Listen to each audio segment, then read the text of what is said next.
this thing on? Because it's getting ready to be on. Hello everybody and welcome to Bell Ringer. My name is Greg. Your guest name today are John Gavigan and Alan Rosenhoch. They are with Endeavor, which is Buffalo's newest resource for high-growth startups. You'll learn a ton about them and their global network. And we will talk a little bit about Alan's time with Invest Buffalo Niagara, where he spent 12 great years helping to better our mission and better Buffalo Niagara. Thank you so much for listening. Make sure to rate us on iTunes and share with your friends. Thanks. So John, for those that don't know, what is Endeavor? Endeavor is a global organization that supports local companies with access to money, talent, and access to new markets globally.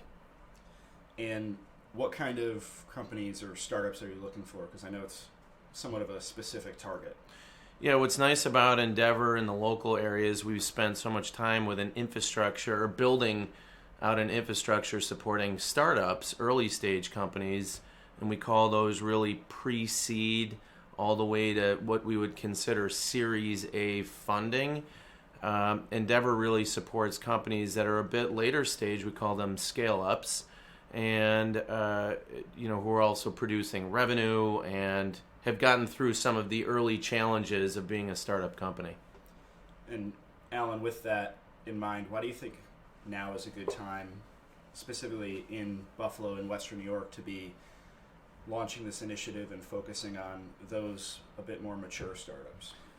Yeah, well, I think as John was starting to say, that we as a community have really invested in the support system and infrastructure around early stage companies. We've gotten a lot of would-be entrepreneurs off the sidelines, got a lot of would-be investors and angel investors off the sidelines, and you've seen the community grow in such significant ways with 43 North, Launch New York, our universities, led by UB and others, and now Techstars really, putting money and, smart people's efforts into that early stage and getting companies to launch and move forward. And where Endeavor fits in is, at that later stage when companies are achieving traction and are ready to hit a key inflection point. And we're there to take the baton, as it were, to help those companies at that critical stage to then have an even greater impact on the region from an economic perspective and from a growth perspective. So, Alan, what does that selection process look like on your end for the companies that are kind of heading towards that point or that hurdle? So really, a big part of Endeavor's secret sauce is that selection process. So it is quite rigorous and quite selective. And so it can take anywhere from 3 months all the way to 12 months. There's a series of review processes where at the local level we're bringing in really top-notch experts who work with companies, who invest in companies, or who are in a specific industry sector to review and understand the companies based on Endeavor's selection criteria, offer feedback throughout. One of the best parts about Endeavor is they really encourage their local offices that John and I have the opportunity to operate here in Western New York to make selection an additive and valuable process. Whether a company makes it through or not, it is selection as a service. So we want to bring in really expert people to offer feedback along the way. And ultimately, the selection process culminates at an international selection panel, which occur several times throughout the year in cities throughout the world, where Endeavor brings in an incredibly high caliber level of panelists that evaluate companies, again, from all over the world to be accepted as Endeavor entrepreneurs. Can I add just one extra thing to that? Yeah. For the last 23 years, Endeavor supports entrepreneurs that are ultimately going to have the highest impact on the regions and or countries from which they come from. And since we had a real dense startup community here, we're pretty fortunate that we were on the radar of Endeavor Global, right? This organization has been around for 2.5 decades, supporting thousands of entrepreneurs and thousands of companies. So we talk about high impact entrepreneurs. That's really what we're talking about. We're going to support the entrepreneurs who in turn will end up being game changers in their communities. And that's an important selection criteria, is that are you an entrepreneur that after you've won, so to speak, that you're willing to reinvest your time, treasure, and talent back into the community from which you come from. And so Alan's and my job here locally as the pioneers and the founders really of the Endeavor Western New York office, which I think both of us agree we're enormously proud to be able to do this type of work for our community. We're here to find the next 20 or 30 companies that have come through the scale-up ranks or at a certain inflection point in their growing business to help lever global assets to help them supercharge their growth. But we're also looking for those entrepreneurs that can be game changers in this community. It's the end game for us. Right. So I was reading through the website, and one of the 3 criteria that you have listed is, can this founder pay their success forward, which is a lot of what you just talked to, and that value in itself feels very Buffalo. It feels very ingrained with our community. So I guess talk about the fit between Endeavor's values and Buffalo, kind of the fabric of our community, the city of good neighbors, and the way in which people have rallied around our startup community to get us to this point where you can now launch and, as you said, take the baton. Yeah, I think there is a lot of alignment there, Greg. I like that question because, Buffalo and Rochester, Western New Yorkers are traditional, it's the Rust Belt mentality, but it's hardworking, but it's also, working together. It's trusting one another, and it's a real willingness to help. There's countless anecdotes and examples of people who moved to Buffalo for the first time, or maybe they're just visiting and they ask somebody for help, and they're overwhelmed by the response and the desire to help. Not a willingness to help, but the desire to help. And from my somewhat limited experience so far at Endeavor, but everything I've learned and all my interactions with other Endeavor employees that I've gotten to know remotely thus far, so excited and willing to help and wanting to grow our office just like theirs, and seeing how the success of the network will breed more success. So I think there is a great fit with the Endeavor mindset and approach, and it's a great, it is reflective of the mindset of Western New York as well. Man, it's something that we see every day in the community, and you and I have talked about. You see it, Buffalo Open Coffee Club, people standing up and saying, offering their help to folks. So it feels like that's kind of the foundation on which the startup community is being built here locally, is just a desire to help each other, basically. Absolutely. And Endeavor can now take that to a whole another level, to a global level, where that help and assistance and mentorship can be even more impactful. And there's something interesting about this, is that there are other communities which, maybe you would know this and maybe you wouldn't, but there are other communities globally that are like us, that care deeply about their own communities. So imagine finding your connections globally that actually have similar mindset, but look at solving problems vastly different because they come from just a little bit different community than we do. They have a different set of challenges, and so being able to connect with people that share the same values but approach solving problems differently can only help up our game in this community. So being exposed to a broader reach of diversity and the way we solve problems and think about things, I think can only help this community actually take its efforts to a whole nother level. Yeah, and that's exactly what I wanted to talk about next is this global mentor network. John, tell us a bit about some of the specifics for a company that's in your pipeline or selection consideration. What does that mentorship opportunity look like on a global scale, the connections that they're able to have and the help they're able to receive? So Endeavor's done a really good job synthesizing the tools into very approachable and usable platform, into a usable platform. And so big picture, Endeavor has access to really a syndicated group of investors globally. Many of the investors that many of us in the startup community would have heard of, just given the nature of our work. We have access to a depth of market makers and connections into new markets and customers, and then access to a broad reach of talent.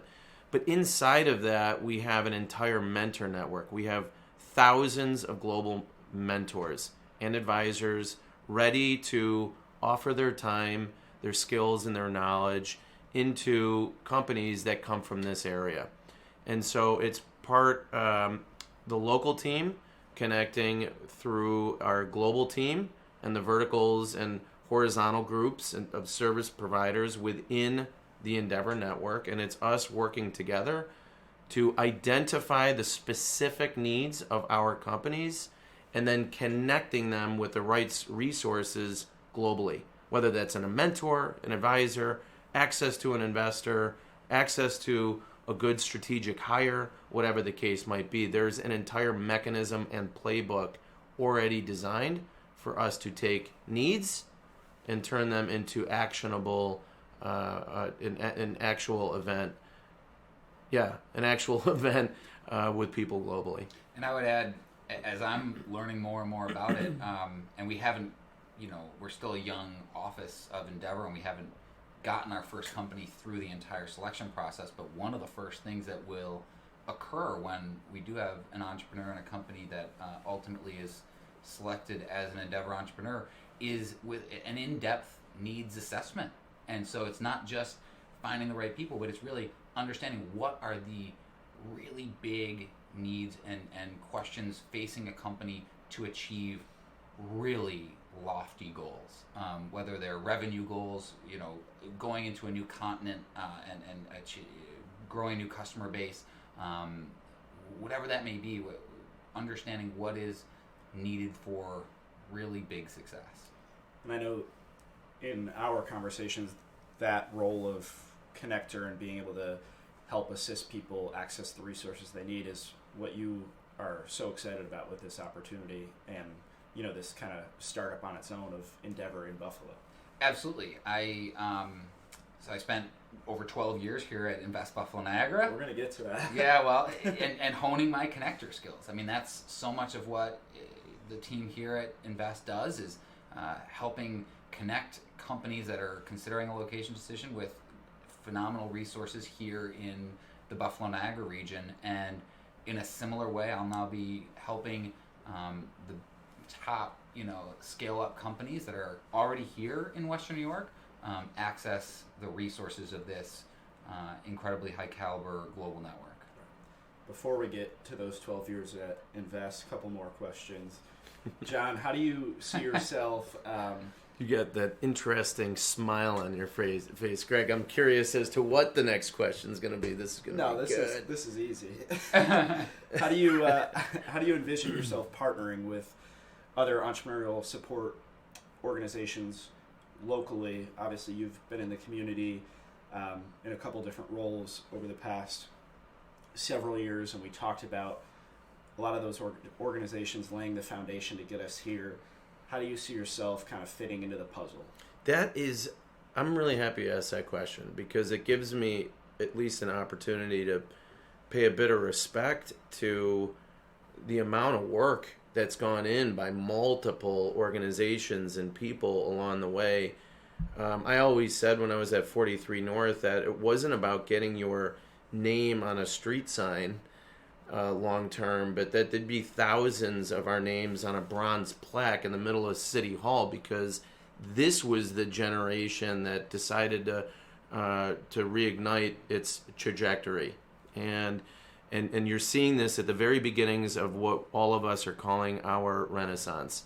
And we can't achieve that in a silo. It really does come down to partnerships. So in by the way, partnerships that impact multiple different industries, right? We're just one sector in the business community, and we're an offshoot into the innovation sector or the entrepreneur sector or the startup community.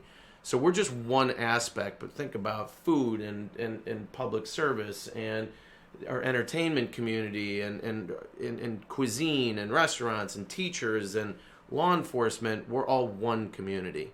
Right. But what we do in this sector and what we're learning how to do that much better over the years is really work together to have a better impact on the risk takers that we also call entrepreneurs. And hopefully the risk takers that have a very innovative idea.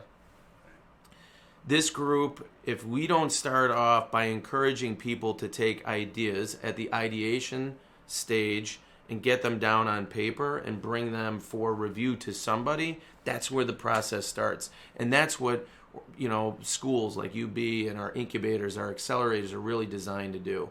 Once that happens, you get in through Launch New York, right? And you're going to take an idea and that's now documented, and you've kind of noodled it around a little bit, and you're going to go to Launch New York, and you're going to use their bevy of resources to take that organization to the next level. Then you got organizations like 43 North and the Angel Network and other accelerators, incubators, Blackstone to where I know I'm missing a bunch, Techstars, and you start broadening the scope and hopefully layering concentric circles around that little burgeoning sequoia tree called a business, right?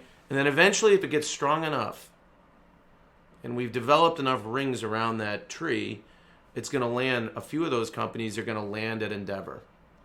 So to answer your question, if we don't have those startups and people willing to get ideas onto paper and organizations that are willing to support them early, then we never get to see them at the inflection point of scaling up. And that's really where Endeavor comes in.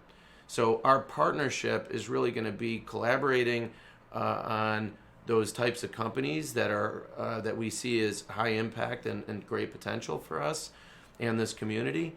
And that's really working with our partners, and whether it's Launch New York or 43 North or the Angel groups or our groups up in like Excel Partners and in the Rochester Angels. So it's working across regional platforms that hopefully can create a great dense pipeline of companies that we can help support.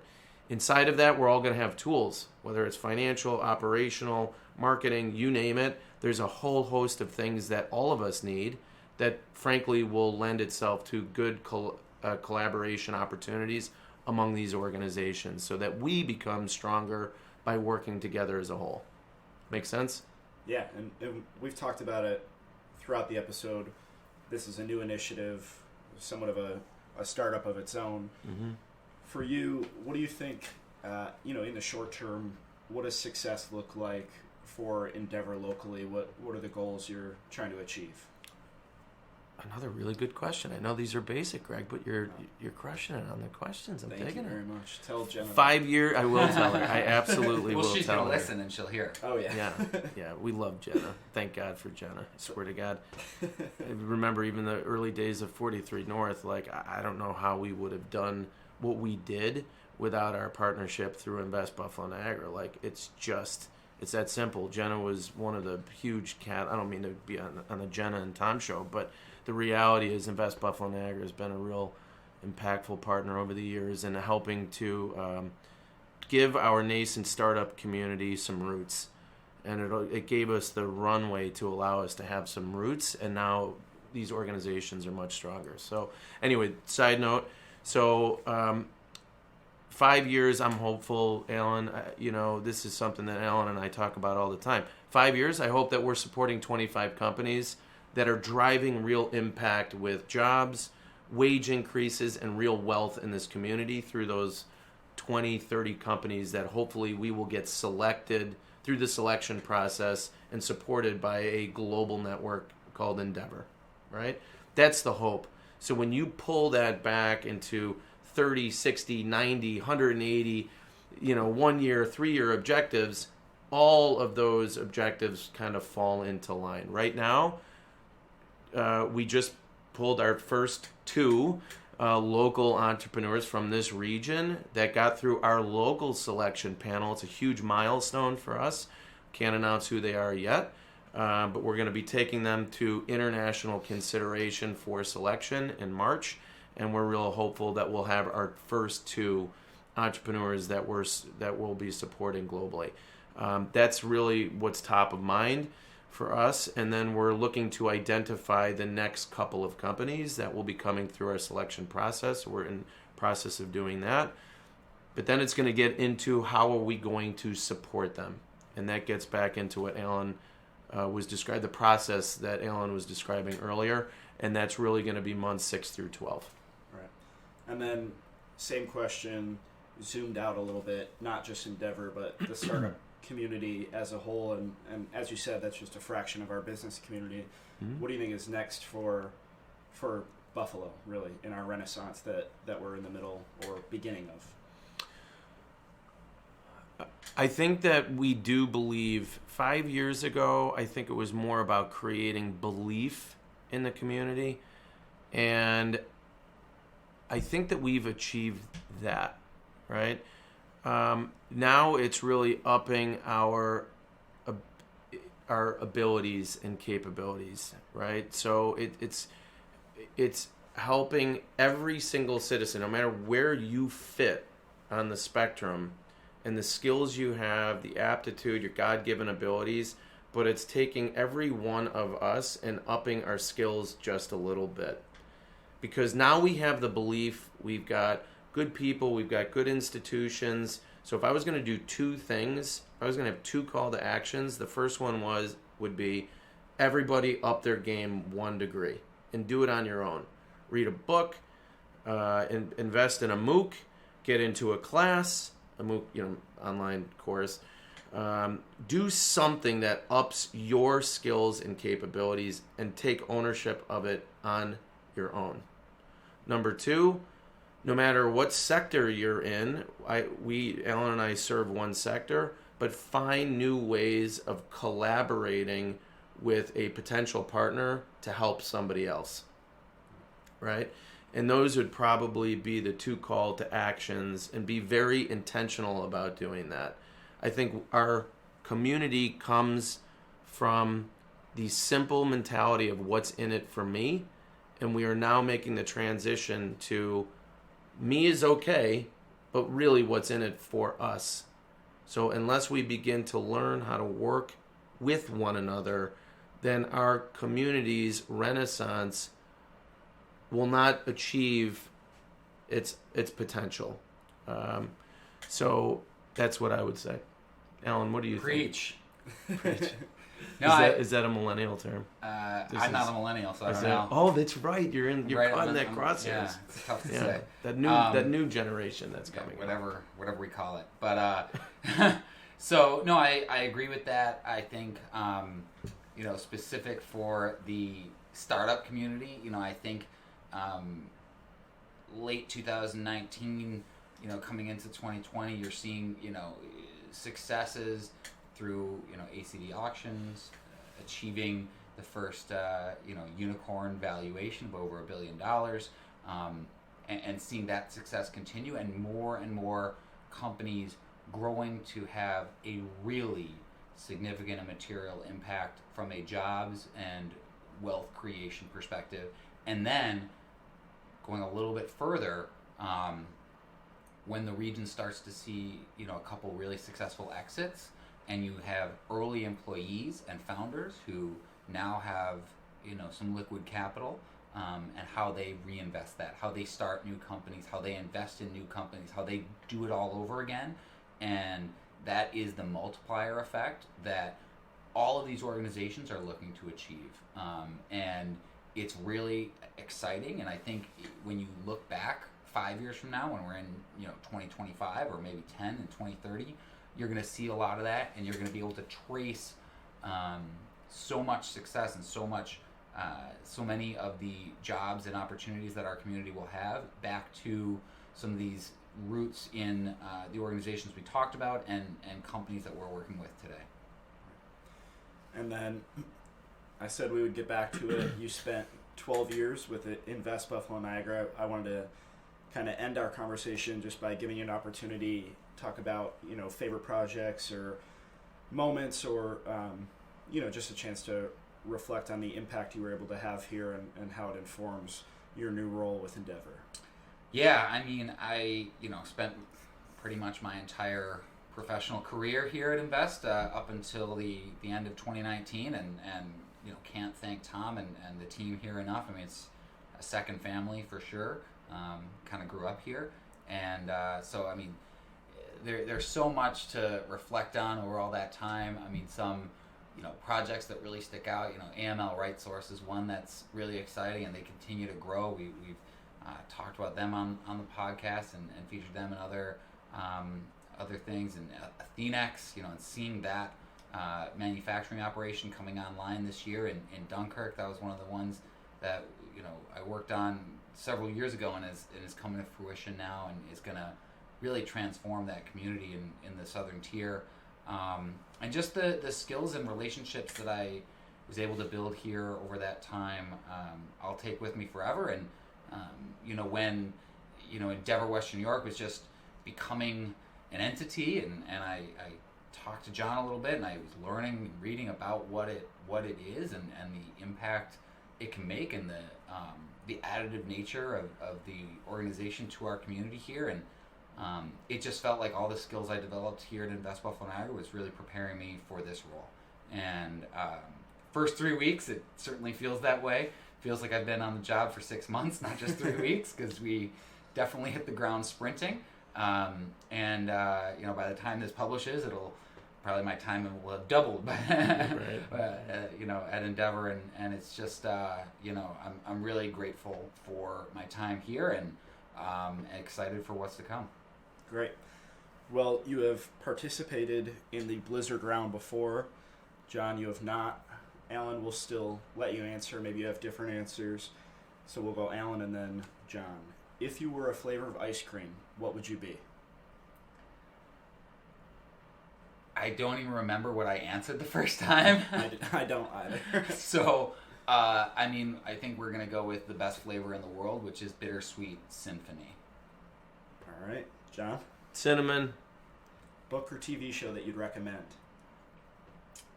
New Grit by Andy Gordon. Just on the podcast. Really? It's really good. I like it. Wow. Geography of New Jobs and the Hard Thing About Hard Things. Text or phone call? Phone call. Absolutely phone call. Bills or Sabres? I know what my answer was to this one before, which was Bandits. I think at this point I gotta go Bills. Yeah. Although it is Bandit season, so go Bandits. I've got a Mirabomb of Schramsberg champagne that I bought in 2005 because I thought we were going to win the Stanley Cup, within those years. So I'm going Sabres because I think the champagne's getting old. You're infested, yeah. Hiking or skiing? Skiing. And most important question: chicken wings, drumstick or flat? I'm still drumstick. Flat. All right, that's perfect. We can order chicken wings together. Dude, there's another one that we got coming together. Love it. That's complimentary. Lunch at the new office. Yeah. Thank you guys very much for coming on. Appreciate it. Thanks, It's been Greg. fun, Greg. Thanks a lot.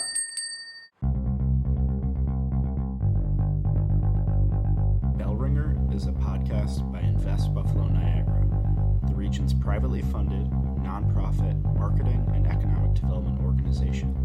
Please rate this podcast, follow our social media channels, and read our blog at buffaloniagara.org for the best of Buffalo Niagara.